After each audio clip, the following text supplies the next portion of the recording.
Aujourd'hui, on va parler de minéralisation et pourquoi la minéralisation est extrêmement importante pour ton corps et pour ton esprit. Bonjour à toi, j'espère que tu vas bien.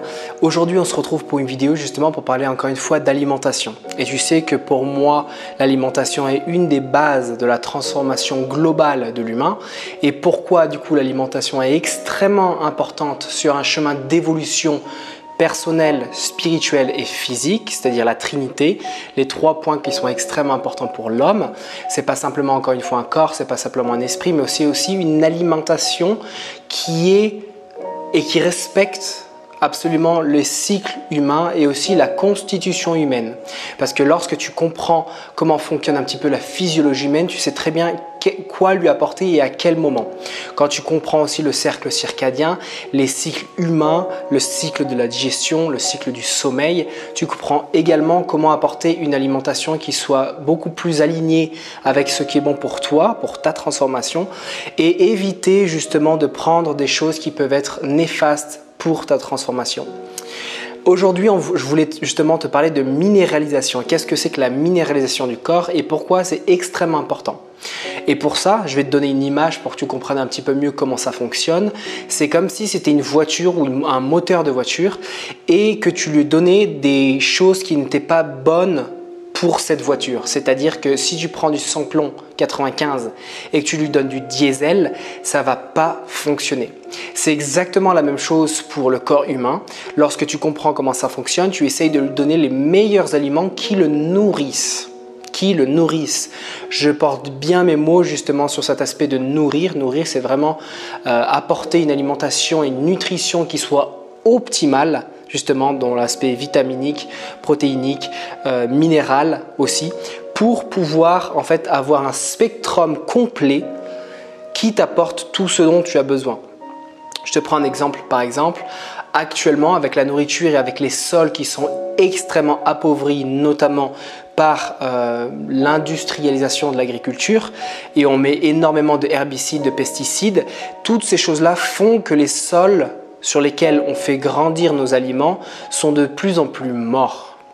Le fait que ces sols soient morts, les plantes qui grandissent sur ces sols ne peuvent pas se nourrir des minéraux importants pour notre constitution et notre croissance optimale. Et du coup, le fait que ces plantes n'arrivent pas à piocher dans la terre justement les minéraux qui sont extrêmement importants pour nous, va venir directement nous apporter des carences physiques. Et ces carences ont différentes manières de s'exprimer, notamment des envies de vomissement, une faiblesse au niveau des extrémités du corps, une sensation de focalisation mentale qui est diminuée, extrêmement diminuée, des différences dans le taux de régulation du sang également grâce à la glycémie. Il y a d'autres expressions qui peuvent se manifester, d'autres symptômes qui peuvent se manifester par la suite dus à ces carences justement minérales. Et donc, lorsque tu n'apportes pas justement ce diesel alors que c'est du 98 ou du 98 lorsque c'est du diesel, ça fait que ton corps sur le long terme, lorsque tu commences et que tu continues à manger des aliments qui ne te nourrissent pas profondément sur le long terme, ce que va faire ton corps, c'est qu'il va s'adapter. Et comment il fait le corps pour s'adapter justement lorsqu'il en manque? C'est la même chose lorsque tu te casses le genou droit, et ben ton genou gauche va venir compenser. Ce système de compensation, c'est un système qui est inhérent à l'humain, c'est-à-dire que le corps va tout faire pour venir compenser la faiblesse à une certaine partie de ton corps. Donc comme je viens de te donner justement l'exemple de mon genou droit qui ne fonctionne plus, et ben, les muscles de ma jambe gauche vont tout faire pour compenser cette faiblesse au niveau de mon genou droit. Lorsque ton corps manque de minéraux sur le long terme, et ben, ton corps il va venir compenser. Et comment il va venir compenser? Et ben, il va venir compenser en piochant et en prenant là où se trouvent les minéraux. Et où est-ce que se trouvent les minéraux? Les minéraux se trouvent dans ton corps, dans tes dents, dans tes os. Les dents et les os sont les parties où il y a le plus de concentration minérale. Pour les personnes qui mangent de la viande, par exemple, c'est pour ça qu'on fait souvent des bouillons d'os, parce que dans ces os, il y a énormément de minéraux.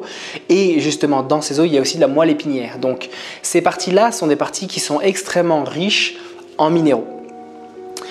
Donc, encore une fois, je ne te dis pas qu'il faut manger des os, hein. C'est pas ça que je dis. mais la concentration minérale est extrêmement importante justement dans ces os et dans cette moelle épinière. Donc ton corps va venir piocher là où il peut. Et donc, ce qu'on appelle aussi l'ostéoporose, la décalcification osseuse, c'est-à-dire que justement tes dents vont en pâtir et tes os vont en pâtir parce que ton corps naturellement vient compenser. C'est aussi simple que ça. Et pour ça, pour remédier justement à cette ostéoporose et à cette déminéralisation et cette décalcification des os, ce qu'on fait, c'est qu'on veut apporter justement une solution à ça. Et la solution, c'est la reminéralisation de ton alimentation. Tu as besoin d'apporter des minéraux. Où est-ce que tu trouves les minéraux? Principalement dans les légumes verts. Principalement dans les légumes feuillus verts, énormément. L'aspect plus fruit, c'est l'aspect calorique et aussi vitaminique. Ça, c'est extrêmement important. Ça ne veut pas dire qu'il n'y a pas de minéraux dans les fruits. Attention, il y a des minéraux.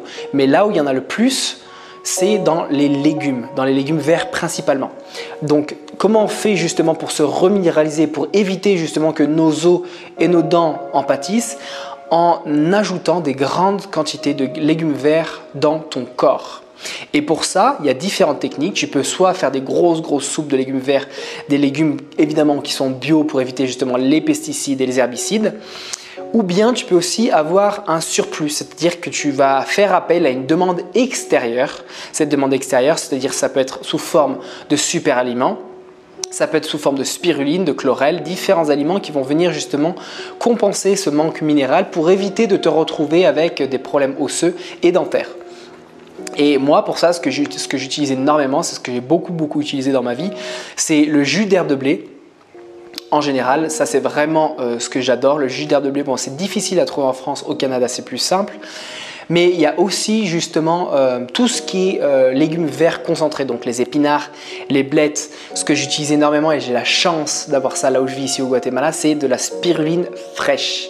Donc si tu as la capacité d'avoir de la spiruline fraîche, c'est génial, fonce sur cette spiruline, ça va te donner tous les minéraux nécessaires dans ton corps. Et il y a aussi une autre chose que j'utilise, c'est justement les super aliments de haute qualité bio et crus, déshydratés.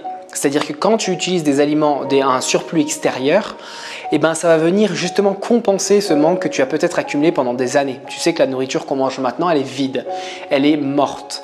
Donc il n'y a plus de minéraux, il y a très peu de vitamines. Vu qu'ils ont été extrêmement cuits, ça a été extrêmement cuit pendant des heures et du coup cette cuisson forte et longue fait que tous ces minéraux vont se perdre. Donc c'est pour ça que les surplus extérieurs de marques de qualité sont une grande aide justement sur ce processus-là. D'ailleurs, si toi tu es intéressé par rapport à ça, d'avoir des suppléments de haute qualité, je te mettrai dans le lien juste ici, le lien pour avoir cette super marque de compléments alimentaires avec qui je travaille. Donc pour ça, tu as besoin d'être extrêmement reminéralisé et d'avoir des produits de qualité. Et encore une fois, je le remets, c'est la base. C'est extrêmement important de voir ça avec une approche beaucoup plus pragmatique pour comprendre que tu as besoin d'une certaine quantité pour éviter d'être en carence. Beaucoup de personnes, par exemple, quand tu deviens végétarien, quand tu arrêtes de manger de la viande, te demandent « Ouais, mais les carences en protéines ». Alors, ce qu'il faut comprendre, c'est que les protéines sont faites d'acides aminés. Ces acides aminés, tu peux les trouver de partout. Et surtout que la quantité que l'on croit que le corps doit être fait de protéines et d'acides aminés est beaucoup plus faible que la croyance mainstream, que la croyance actuelle sur les protéines. Il faut avoir tant de quantité. Non, en fait, ce qui se passe, c'est qu'on mange trop de protéines. De nos jours, on mange trop de protéines qui sont animales, on mange trop de protéines extérieures qui ne sont pas végétales et donc mal absorbées et donc qui sont perdues soit dans les selles, soit dans les urines. Donc, pour bien comprendre cette vidéo-là, il faut absolument passer par la reminéralisation. Et évidemment, la base, si tu ne veux pas passer par des super aliments, si tu ne veux pas passer par des choses extérieures, c'est extrêmement mettre ta focalisation sur les légumes verts. Tu peux te faire des soupes de légumes verts, c'est délicieux, des soupes d'épinards, des soupes de blettes, ça c'est génial, c'est magnifique, ça donne plein d'énergie. Tu peux aussi prendre beaucoup de fruits. Évidemment, je conseille toujours, si tu as envie de commencer ta transformation alimentaire, de commencer justement avec beaucoup de fruits, beaucoup de légumes verts. Ça va énormément t'aider dans le processus. Une fois que tu as fait ça, à partir de ce moment-là, quand tu es déjà dans le processus enclenché, tu peux commencer à rajouter des super aliments. Des super aliments, j'en prends depuis que j'ai commencé ma transformation transformation, c'est-à-dire depuis plus de 10 ans. Depuis plus de 10 ans, je prends constamment des super aliments. Alors évidemment, il y a toute une mode autour des super aliments, mais c'est des aliments qui sont entiers, des aliments qui sont sains, des aliments qui te nourrissent profondément. Ok? Donc encore une fois, je te mettrai dans le lien ici si tu veux avoir 50 € de rabais sur ta première commande justement sur cette marque-là avec qui je travaille et que je suis extrêmement satisfait parce que c'est une super qualité, la plus haute qualité. Et tu sais que j'ai été pendant des années crudi-vegan aussi. Et du coup, j'avais besoin d'aliments et j'ai encore besoin justement de ce type d'aliments qui sont extrêmement riches et extrêmement nutritifs. Voilà, c'est ça, nutritifs. J'espère que cette vidéo t'a plu et t'a apporté un peu de valeur et on se retrouve sur la prochaine vidéo par rapport à l'alimentation, par rapport à un autre sujet. Donc encore une fois, si tu veux, c'est juste ici. Si tu veux rejoindre la chaîne, si tu veux t'abonner, c'est juste ici en dessous dans les liens. Et n'hésite pas à rejoindre notre grande communauté pour la transformation. À bientôt.